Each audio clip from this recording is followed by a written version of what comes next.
Hello, hello, and welcome to a brand new edition, actually the 2023-2024 season premiere of Holding Court here on the First Day Hoops Report YouTube channel. I'm, of course, First Day Hoops Report founding editor and Holding Court host, Chris Stevens.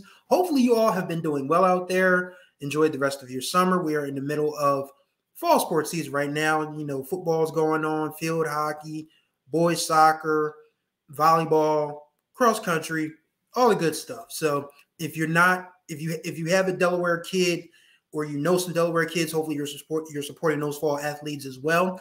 But since this is a basketball website, basketball YouTube channel, we're here to talk basketball. And we are literally four weeks away from the start of winter practice for the high school season, and our local college teams are already starting. So this episode, we're going to talk about the local college scene, the athletes from Delaware high schools who are playing at the next level.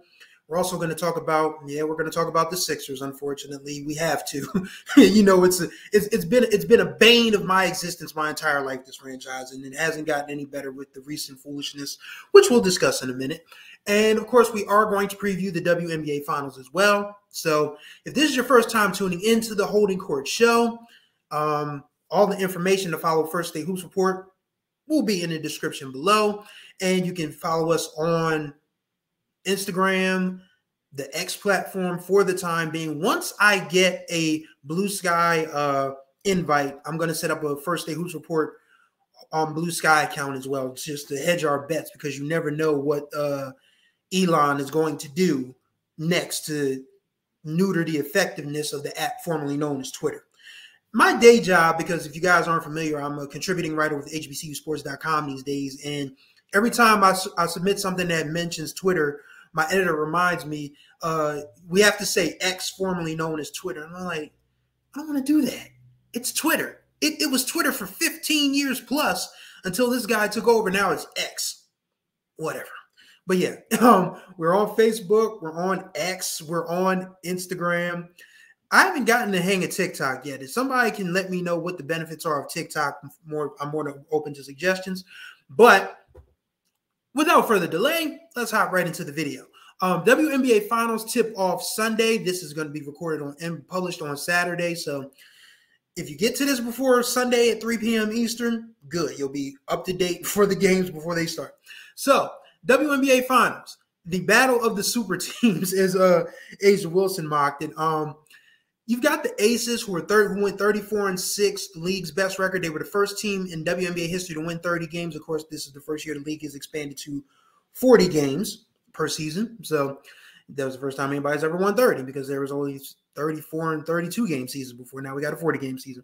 The Liberty right behind them at 32-6. The Liberty won the season series 3 games, the 2 including the Commissioner's Cup. So this final is going to be the most anticipated one, I would probably say since the last time New York Liberty were in the WNBA Finals, which is in 2002, when it was New York Liberty versus the LA Sparks.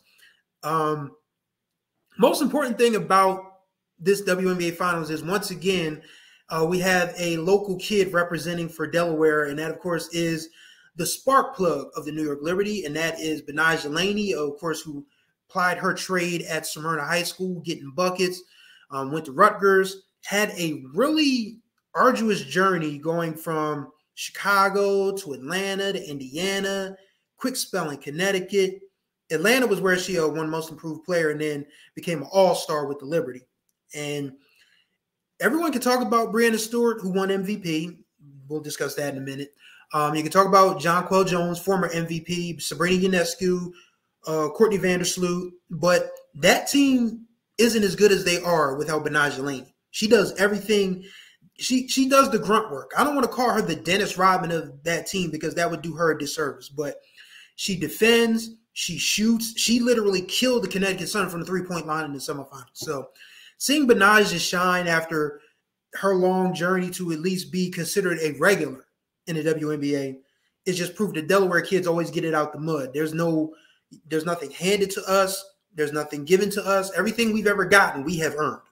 And Ahhh is no different. And it's going to be fun to see her on the WNBA's biggest stage. She's got a heck of assignment ahead of her, because she's got Jackie Young of the Aces, who literally is kind of Ahh's mirror in some sense when it comes to the Aces, because A'ja Wilson, former MVP, is really good. Chelsea Gray, the point guard, probably the best point guard in the WNBA.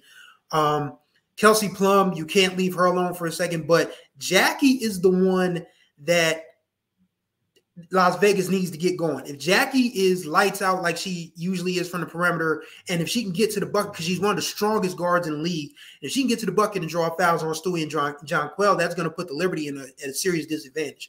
So Benaja has the order of keeping Jackie Young from going off. If she can do that, then that makes the Liberty a much tougher team to beat. The matchup everybody's going to be watching, of course, is A'ja Wilson versus Breanna Stewart. The MVP vote was quite the shall we say, debate on social media, of course, about, whether A'ja deserved it a second straight year, or whether Breanna Stewart was the spark plug for the New York Liberty. Her numbers were incredible as well.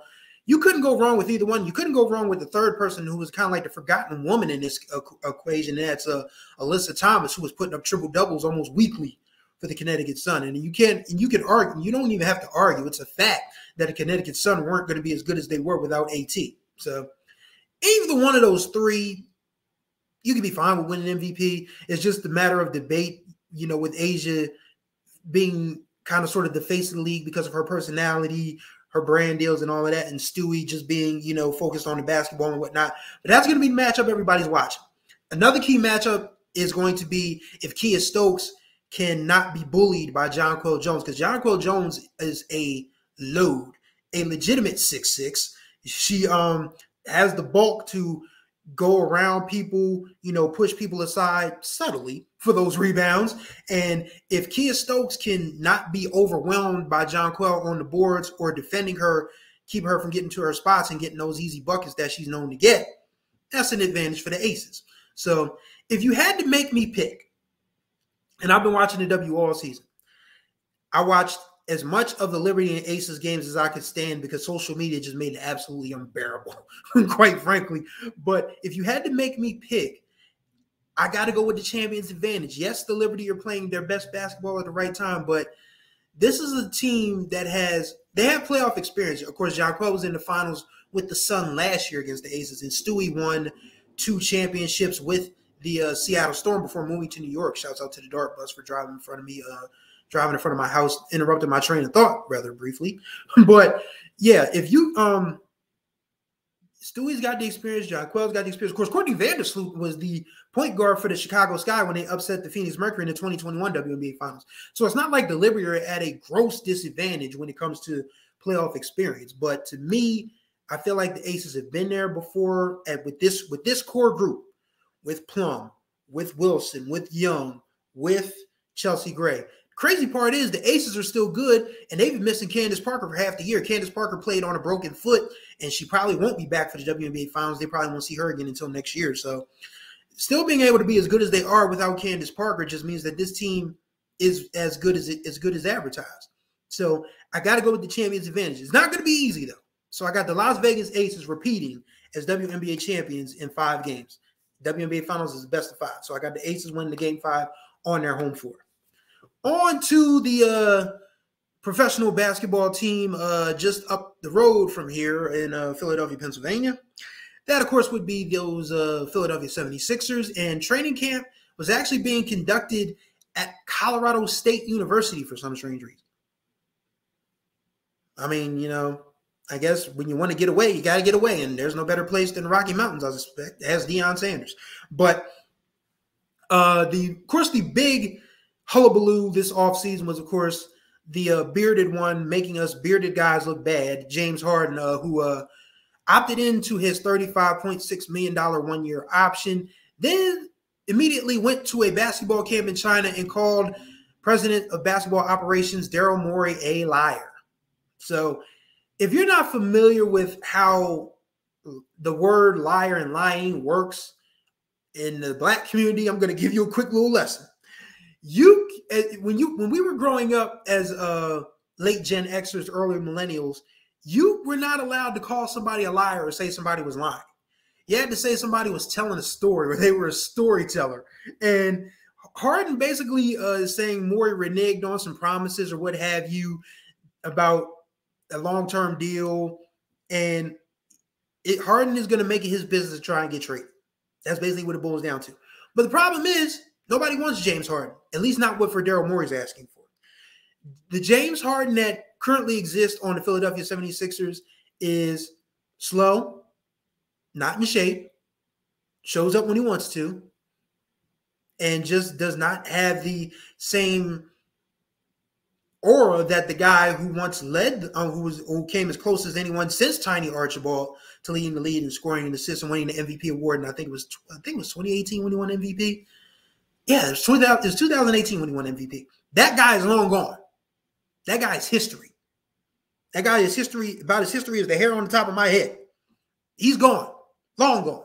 And for him to feel like he can still call the shots at going on 34 years old at this stage of his career, he's fooling himself. And if Daryl Morey thinks he's going to get anything tantamount to what the Blazers got for Dame Lillard, he's fooling himself. So there's going to come a point where Harden does something so egregious, so petty, so childish, so absurd that Morey's going to have no choice but to take him for get like 75 cents on the dollar for him. That's basically what it's going to boil down to. My thing is the Sixers at this point, and I'm going to get off some hot takes, so let me get comfortable. If you disagree with me, you can do so in the comments. And, of course, you can find me on First State Hoops Report's various social media pages.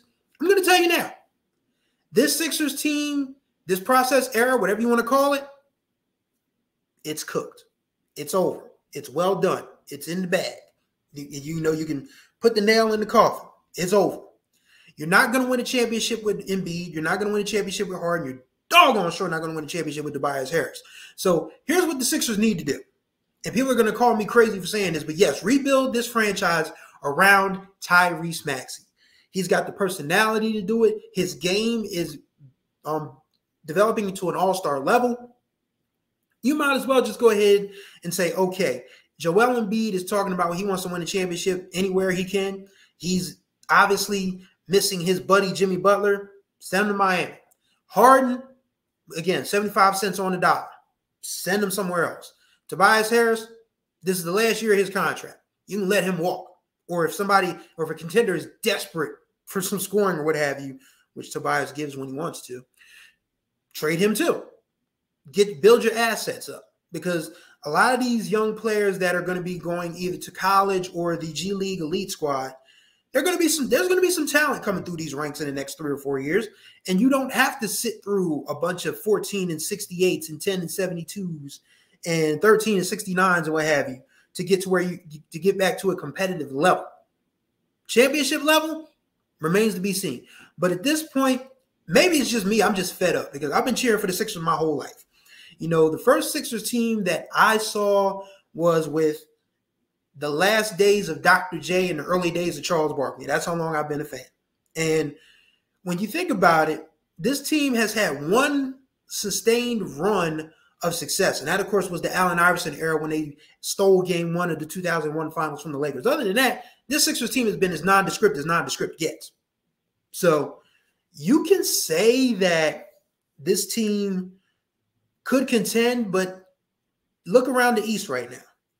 The Bucks got Dame Lillard. And when the Bucks traded Drew Holiday, the Celtics swooped in and traded for him from Portland. So you've got the top defensive guard in your division now. And he's going to make life difficult for everybody on your team, including Embiid, because Drew Holiday on a switch, he could just, go around guys and just snatch the ball like he did from Devin Booker in Game 5 of the 2021 NBA Finals that, sealed the deal that gave Milwaukee a chance to clinch that championship at home. So you got the top defensive guard in your division right now. The Heat are still good. They missed out on Dame, but they still got a lot. Cleveland is on the come up. New York was pretty good last year. You got to think that Atlanta is going to be better at some point this year. This Sixers team could very well find itself on the verge of being in the play-in. Nobody's going to want to hear that. No one's going to want to admit that. But if you're getting farther away from a competitive standpoint, from being considered an NBA final contender to missing out on home court advantage in the first round of playoffs and maybe even getting to the play-in, this time to, got it. What did Kenny Rogers used to say? Know when to hold them, know when to fold them. know when to walk away, know when to run. You never count your money. When you're sitting at the table, there'll be plenty of time for counting when the dealing's done. And this team is done. This team is done. So you might as well go ahead and do what you know, trade Embiid for the best package Miami has to offer. Trade Harden for whatever you can get. Trade Harris for whatever you can get. And just build around Tyrese Maxey and get some of these young studs that are coming up in the 25, 26, 27 draft and go from there. This team is not going to win a championship. And I'll be glad to be wrong. If the Sixers win a championship at any point in the next year or two, I will get the Sixers logo tattooed on my arm. And I have no tattoos. I don't know why I never got a tattoo. Anyway, getting off track. But yeah, this Sixers team right now is probably the least enthused I've been about a Sixers team since they traded Charles Barkley. And that was 30 years ago. Over 30 years ago, as a matter of fact. So there's not too much you can say about this team that really has me excited about this year. Maybe they'll do something. Maybe I'll be wrong. If not, then I'll be cheering for these guys the whole way. Shouts out to the Phillies. They start the divisional series today against the Atlanta Braves. I hate the Atlanta Braves. Oh, my God. I've hated the Atlanta Braves for at least 20 years. Oh, my God. Hopefully the Phillies do it to them again this year. If the Phillies beat the Braves this year, with the Braves having the best record in baseball, oh, my God, I am talking so much noise. So much noise, people. But, yeah, right now the Sixers just don't have any excitement around them. It feels like this team is just there to be there, and the fans are just there to be there. So that's where we are at this point. And now, finally, last but certainly not least, we are talking about college basketball. College basketball locally and nationwide has started practice this week. We've got an interesting situation with our 4 NCAA college basketball teams in all of Division I and Division II. This might be the first time in recorded history since Wilmington and Goldie Beacon moved up to Division II that neither one of the 4 programs, 4 universities, DSU men and women, UD men and women, Wilmington U men and women, Goldie Beacon men and women, neither of them won a tournament game last year in their respective conferences. That's right. So this is a get-back year for Delaware College basketball, I feel like. You know, UD should be a lot. I mean, they weren't bad last year, but they just caught a bad draw and, lost to Towson in the first round of their tournament. Same for UD's women against Hampton. I feel like they've reloaded as well. So that's going to be an interesting conference. The Coastal is no longer the Colonial Athletic Conference. They changed it to the Coastal Athletic Conference. Why? I don't know. Because as long as I've been alive, it's been a Colonial Athletic Conference. I mean, I guess they just figured it was coastal because now you're stretching from the sunny shores of Maine all the way down to Bowies Creek, North Carolina. Of course, Campbell joined the league now. So you've got who's in the league now? There's Maine, New Hampshire, Rhode Island, Stony Brook, Albany. Is Hofstra still there? I think Hofstra's still there. UD,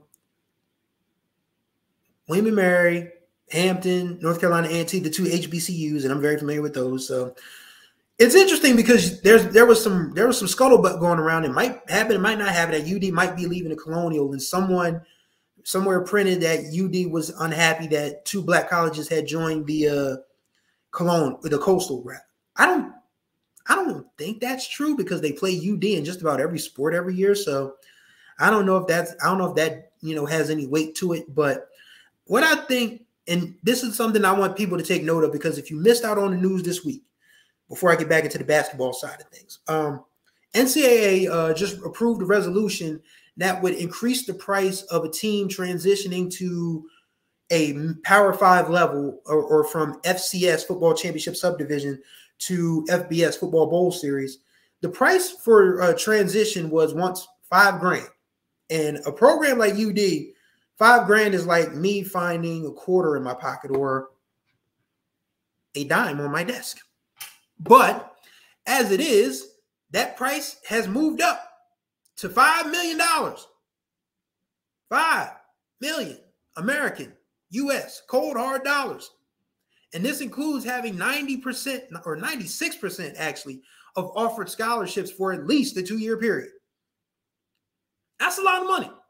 That is roughly, if we're counting like football, basketball, every sport imaginable, you're talking about at least a $50 million investment. At least.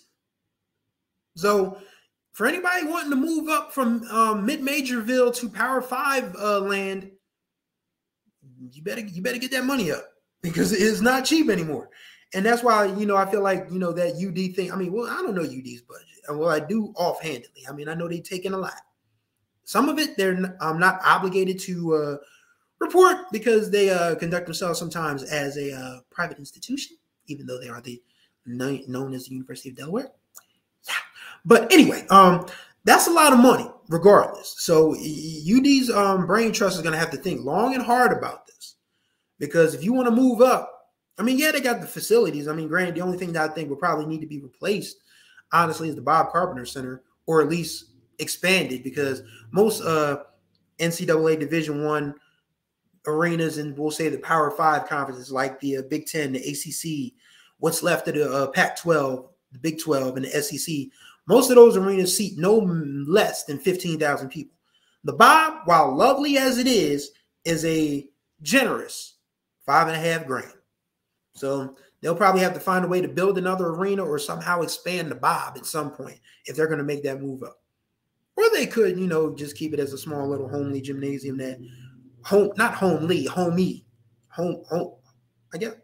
Yeah, because I don't want to call it homely, because homely implies that it's ugly, but the Bob isn't ugly. So I guess, down home outside gymnasium, they want to keep it like that. But yeah, a lot of things to think about for UD if they're going to move up. Anyway, back to basketball. The Coastal has a lot, in it. Oh yeah, I forgot Monmouth and Towson, Campbell. There's at least 15 schools in the Coastal, because I can't name them all. There's a lot of them. So this year for basketball is probably going to be one where UD has, men's and women's, definitely has to pick their spots, because there's talent across the board, at least in Villanova. No, Villanova's in the Big East. I'm still thinking football. Sorry about that. But yeah, Villanova's in the Big East for basketball, but Coastal for football. But yeah, MEAC-wise for Delaware State. Delaware State, meanwhile, has Stan Waterman as the men's basketball coach, and I feel like Coach Waterman's turned the corner. He's got some talented guys. He's got 7-footers. He's also got the reigning, defending Delaware boys basketball player of the year, Dean Shepard from Tower Hill, on the roster. Very much looking forward to seeing Dean play at a MEAC level. I think he's going to shine there.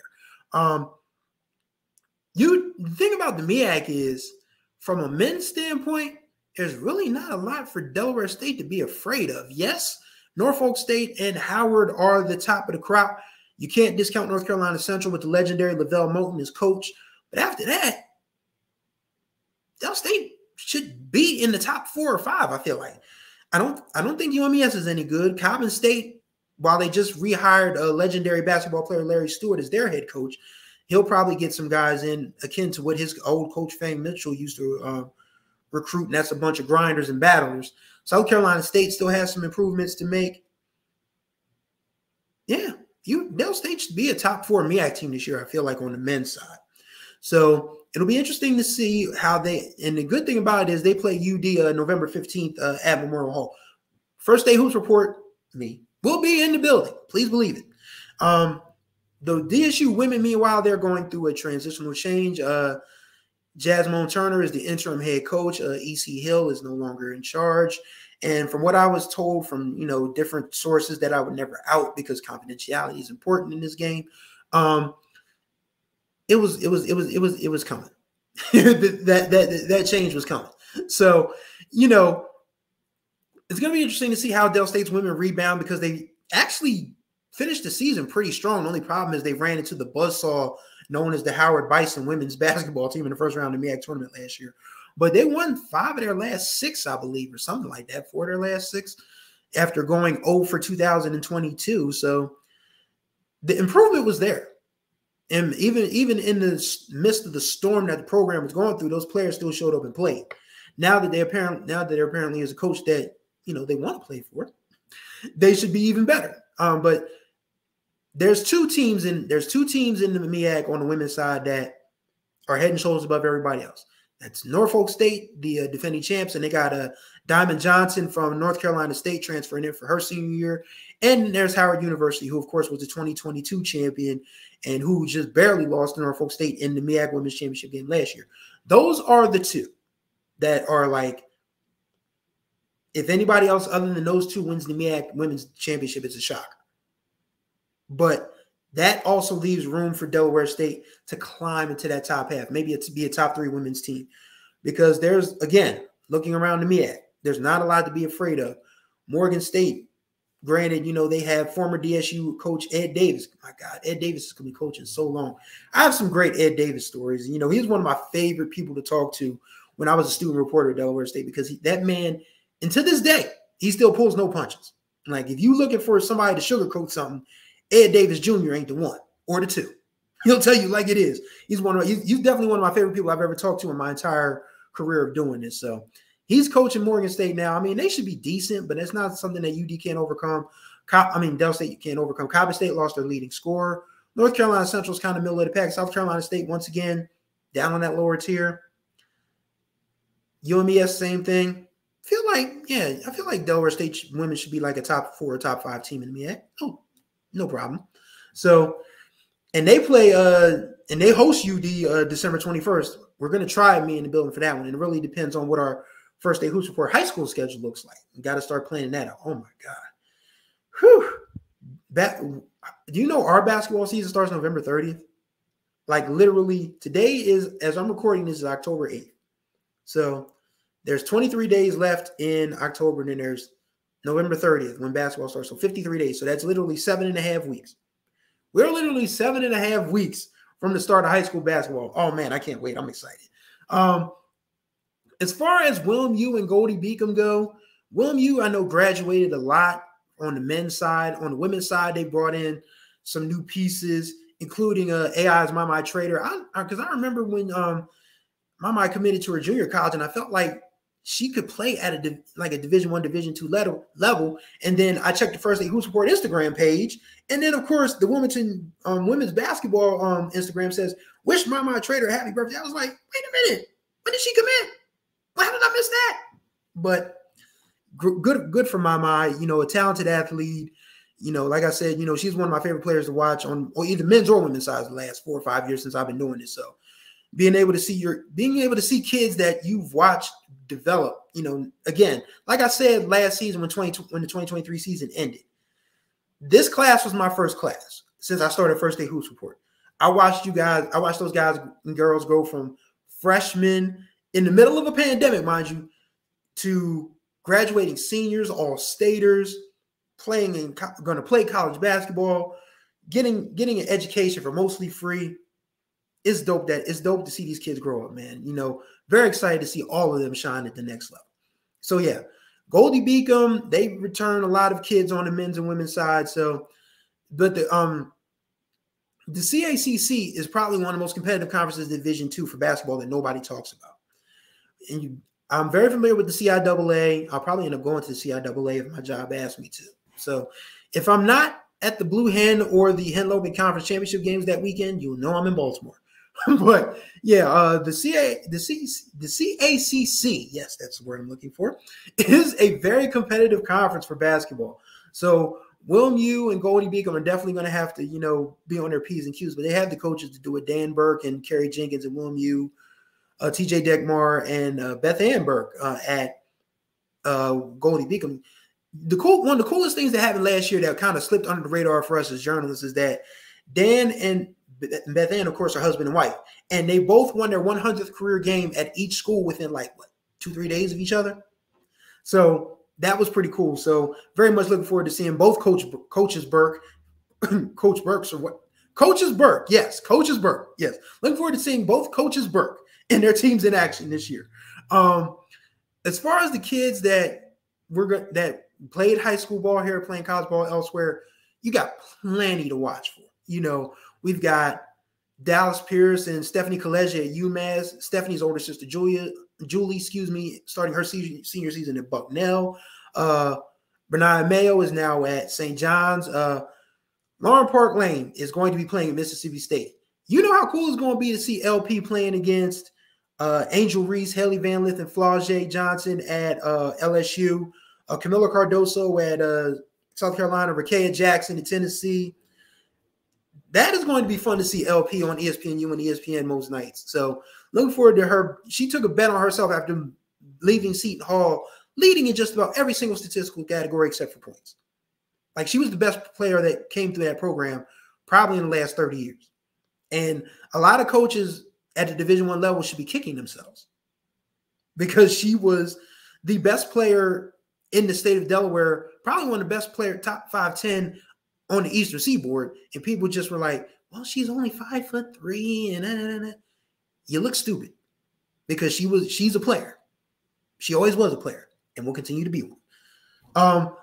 And of course, her mirror image, I feel like, is Zai Kilgo, who of course is at Cornell now. A lot of coaches are going to kick themselves missing the boat on Zai because she wasn't as tall, but I watched Zai Kilgo the last 4 years. LP's tether. Well, not tether, because that implies she's the opposite. More like LP's mirror. So, yeah. So many on the women's side, boys' side, or the guys' side. We've got Nana Njoku at Villanova. Kayvon Kramer is at Bryant now. Kayvon Kramer had a health scare last year. Oh, my God, that was so scary. Thank God that young man is back healthy and playing basketball. Very much looking forward to him finishing his college career on the way he wants to finish it. Because that's all you can ask for, you know, with these kids, is that they be able to finish the way they want to finish. And that was very scary for Kayvon last year. Glad he's doing better. Looking forward to seeing him play at Bryant.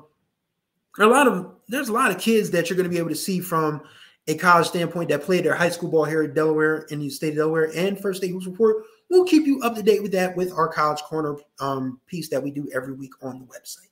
So once again, that does it for this edition. Well, the season premiere, the 2023-24 season premiere of Holding Court with Chris Stevens. Going to do it. Obviously, this is going to be a weekly thing, so don't be afraid to subscribe to us on the YouTube channel. Once again, all that information in the description below. Our social media accounts, email address if you want to reach out. You know, if you have something that you want me to discuss, if you know anybody that wants to be a guest, or anybody, or if you just want to, you know, shoot the breeze on anything that I've talked about in these last 30 minutes, you're more than welcome to do so. So once again, thank you all for watching. Good luck to all of our college basketball teams and our college basketball players from Delaware this year. We will be watching. High school kids, especially those of you that are playing football and volleyball and all these other sports right now, y'all stay healthy, y'all stay safe. And once again, don't forget to put the student athlete. Get your grades right. Till next time, people, take care of yourselves and each other.